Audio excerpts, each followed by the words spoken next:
So when you're reading word problems in math, there are two big things that'll come up: constants and variables.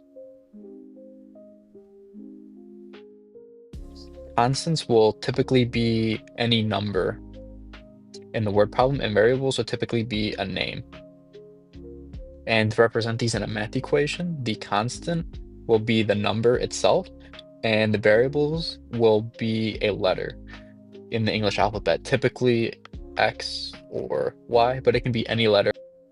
A quick example of this is Alex has 3 less dogs than Matt. So while reading this, we can determine what's going to be a variable and a constant off of this rule. So Alex and Matt will both be variables, and our constant, that 3,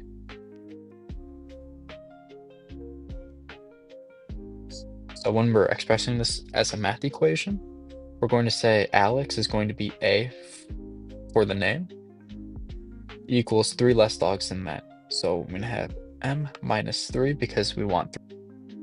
So now we're going to go over what the operations that you've used are and how to represent that in word problem. So if you remember the plus, minus, multiply, and divide, these are represented in word problems as the plus will usually be plus or more.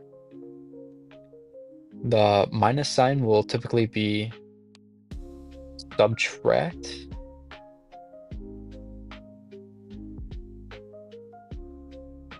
or less difference. Multiply will typically be times, and divide will usually just be divide. So the result of these is a sum of b for plus. This will typically be that difference. So I'm going to underline it, and it'll be like x underline of difference. So y. X will typically be the product. So x product of y. And for the division, it's typically going to be, I'll put it right beneath, the quotient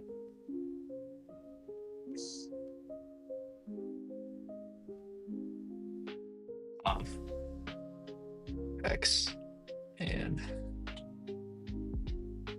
and if I were to say x divided by y, the x is going to be the dividend,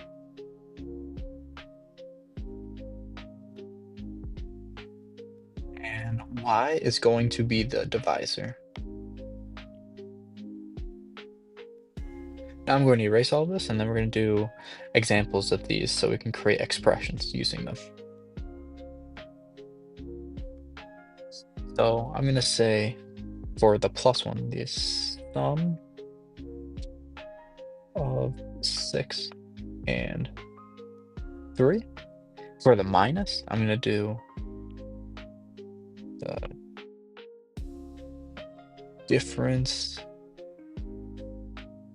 of 5 and 4. So now let's solve both of these. So the sum of 6 and 3, for us to put that into math, that is going to be 6 plus 3. The difference of 5 and 4 is going to be 5 minus 4. And then let's do one for times and divide. So I'm going to say the product of 3 and 7. And then for the divide, the quotient, forgot an O for you, of 8 and 2. So if I were to put the product one into math, this would be 3x7. However, we typically don't use the x. We will use a dot to represent that, like this. And then the quotient of 8 to 2, or a and 2, will be 8 divided by 2. When you write out the expression and you know the answer, like example 6 plus 3 is equal to 9, we can write the answer as the sum of 6 and 3. So you either write equals 9, or another way you can write this out is equal to 9. So you can either use is equal to or equals at the end of the expression in words. So now there's one more part I'm going to go over regarding this topic, and that is going to be inequality signs. So the inequality signs come in 4 different ways: the greater than, the less than, the greater than or equal to, and the less than or equal to. So the way the greater than and less than work is, let's say I have 8 and 6. So 8 is greater than 6, so you would write 8 greater than 6, and the end of the symbol, or the open part, is going to face the bigger number, and the pointy side will face a smaller number, like this. And if I were to do 7 and 6, it'd be like that. So putting this in words using it would be 8 greater than 6. And this concept also applies with the less than. So I'm going to erase this. And if I would do it with the less than, it would be 7 and 6, same example, except you'd write it 6 less than 7. So the same scenario fits where the pointy side's facing the smaller number and the open side's facing the bigger number. However, you're flipping the numbers around. So we have 6 less than 7. So wrote 6 less than 7. This also applies for the greater than or equal to and the less than or equal to. However, when you do it, the numbers can be equal to each other. So you can have 6 and 6, and you can use either 6 greater than or equal to 6, or 6 less than or equal to 6. And both would be correct, as they can be equal to or have that operator. So you can do 7 and 6 and also have it be 6 less than or equal to 7. And then you would also write it out as 6 less than or equal to 7. Another piece of vocab in math will be how to say exponents. So if I had, let's say, 2 to the power of 2, this is going to be 2 squared. So any number to the power of 2 will be squared. And if I had 2 to the power of 3, it's going to be 2 cubed. And any number to the power of 3 is going to be cubed. However, if I had 2 to the power of 4, it is just 2 to the power of 4.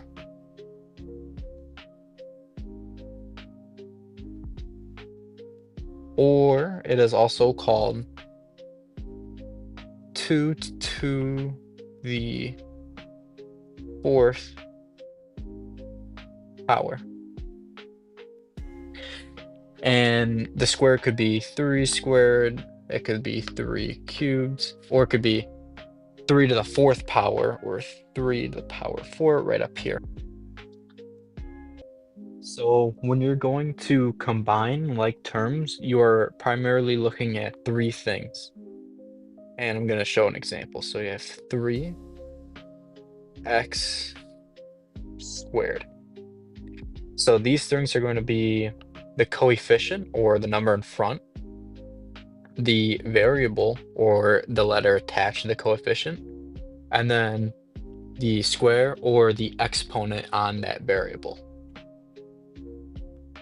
So what we should primarily look at is this x squared, as if I were to do 3x squared plus x squared itself, it will still be equal to 4x squared. The coefficient is just to tell you how many.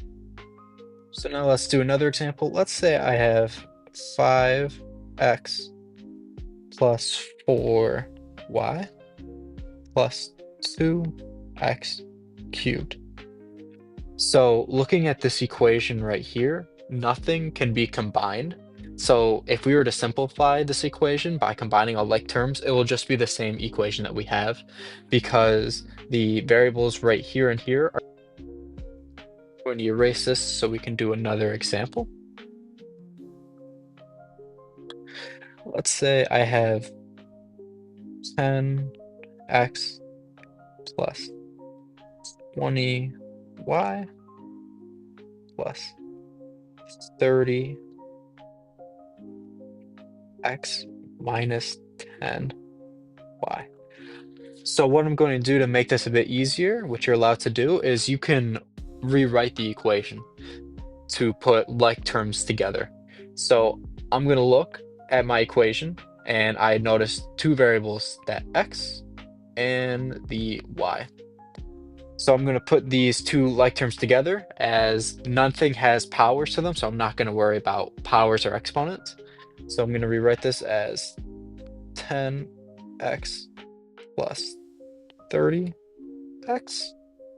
and then plus 20y minus 10y. So now that I have my like terms together, I'm going to combine them. So 10x plus 40x is going to be, or 30x is going to be 40x.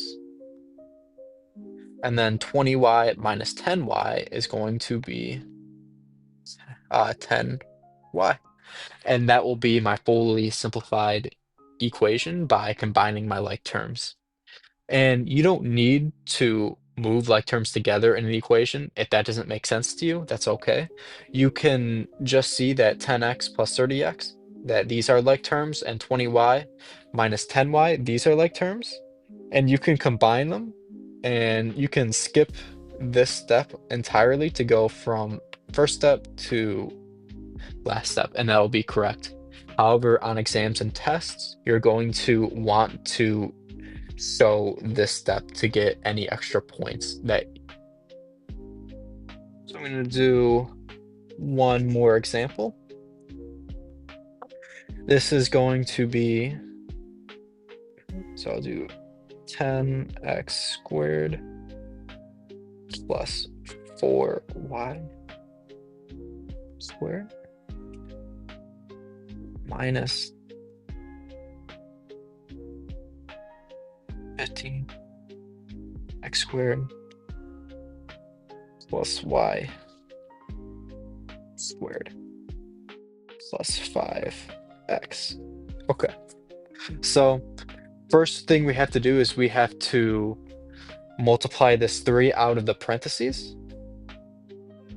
So then I can get to my like terms and start combining them. So I'm going to multiply that 3 out. So I'm going to get 30x squared plus 12y squared minus 15x squared plus y squared plus 5x. So now I'm going to combine my like terms. So I'm going to look at my two variables. So I have y and x. So my y is right here. And then I have my x's right here. However, I have to look at my powers now to see if they all have the same power. So I had 30x squared and minus 15x squared. So I'm gonna put a little red line for that. And then I had 12y squared plus y squared. I put a little orange line for that to show that they both share the same power as long as along with the same base. So now I can move my like terms together. So I get 30x squared minus 15x squared plus 12y squared plus y squared plus 5x. That 5x will not combine with that x squared because it does not have the same power exponent as it is not squared. So now I'm going to combine my like terms. You get 15x squared for 30 minus 15. And then 12y plus y squared is going to be 12y squared plus y squared is going to be 13y squared. And then plus 5x, as it has nothing in the equation. So the same rules of algebra still apply. However, you are combining like terms based on their variable and their exponent. So we're going to be going over PEMDAS.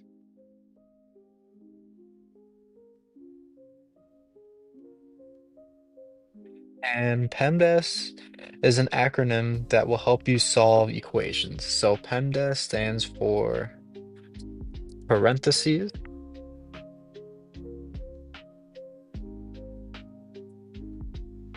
this is going to be exponents,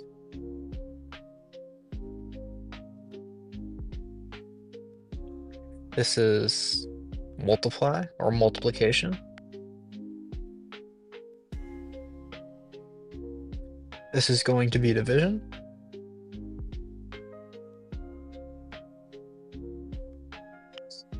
this is going to be addition,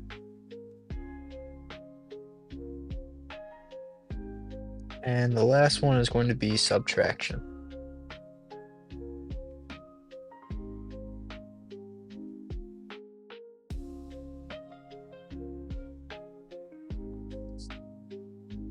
A way to remember this acronym when you're solving these equations using this order of operations is please excuse my dear Aunt Sally, in that order.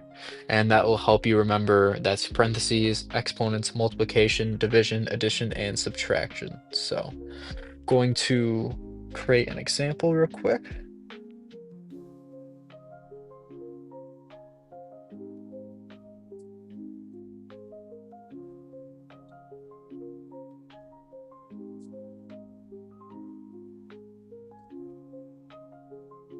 So the way we're going to do it is we're going to go from left to right. So P for the parentheses, we solve everything inside the parentheses. So I'm going to solve this 5 times 2, and this is going to be equal to 10. So I have 10 squared times 4 plus 10 and minus 2. And now I'm going to do the exponent.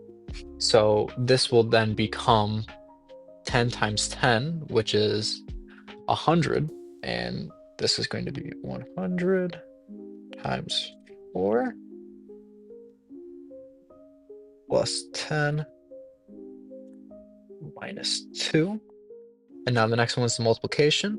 So I'm going to get 100 times 4, which is 400. So then I get 400 plus 10 and then minus 2. And then I can do the addition, which is going to be 410. 400 plus 10 equals 410, and then minus 2. And that is going to be 408. Now we're going to do another example, except using multiple types of grouping. So when I use parentheses, that is a type of grouping, and there are multiple types of groupings. So there's the regular parentheses, so I'm going to do 3 plus 2 in that parentheses, and then there's brackets, which are like rectangle versions of parentheses, and I'll do times 4. And then there's one last one called the curly brackets. that usually has like a little squiggle at the middle of them. And I'm going to quickly get rid of this one, and I'll put a -3 and then re-put the squiggly bracket. So when you set it up with multiple types of brackets, what you're going to do is you're going to look at the inside out. So we're going to look at this 5 plus 2 first. So we're going to solve that, and that's going to be 5. So redraw the squiggly brackets, and then the regular brackets, and then you got 5, and then times 4 with the regular brackets, -3 with the squiggly brackets, and then go from the outside in again. So 5 times 4 is 20, and that gets rid of those brackets. So now I only have the squiggly ones left.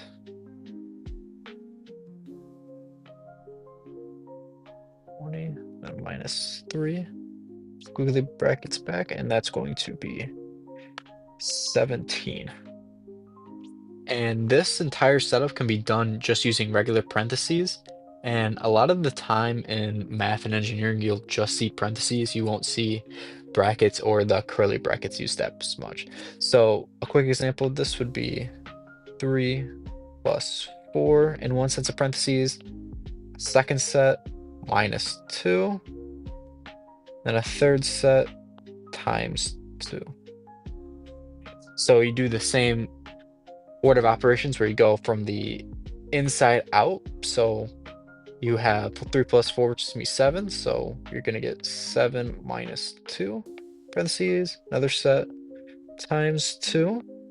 7 minus 2 is going to be 5. So then I get 5 times 2. These sets of parentheses go away. And then you're going to get 10. Subtract times 2. So now I'm going to do one last problem, putting all of these forms together. So I'm going to do 3 times 5 minus or divided by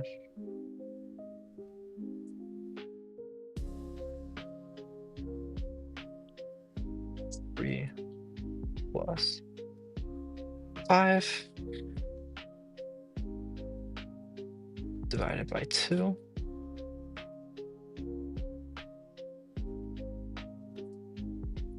And then 1, 2, and 4 squared. So now solving this, you're going to solve the parentheses first for PEMDAS, and then to go from the inside out. So this is going to become 8. So then you're going to get 8 divided by 2, which is going to be equal to 4.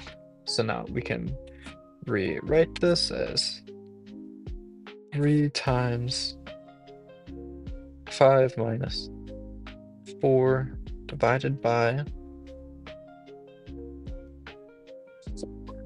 plus 4 squared. And then we're going to do the exponent. So 4 squared is going to be 16. So I'm going to quickly erase that. And then we go left to right from PEMDAS. So we did the P already, we did the M or E already. Now we have to do the M for multiply. So we got 3 times 5 over here. I'm circling. So that's going to become 15.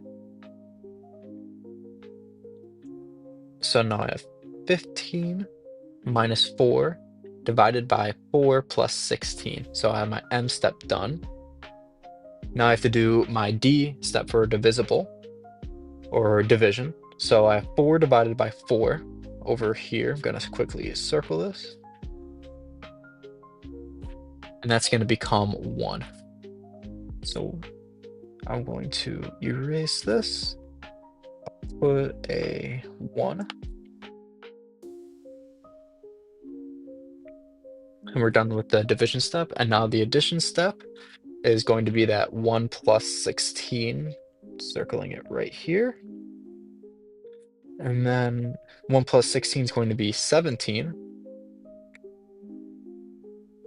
Now we're done with the addition step. And then the last step is that subtraction. So I get 15 minus 17. and that will be equal to -2. And we're done. So now we can write the equal sign, and this entire equation will be equal to -2.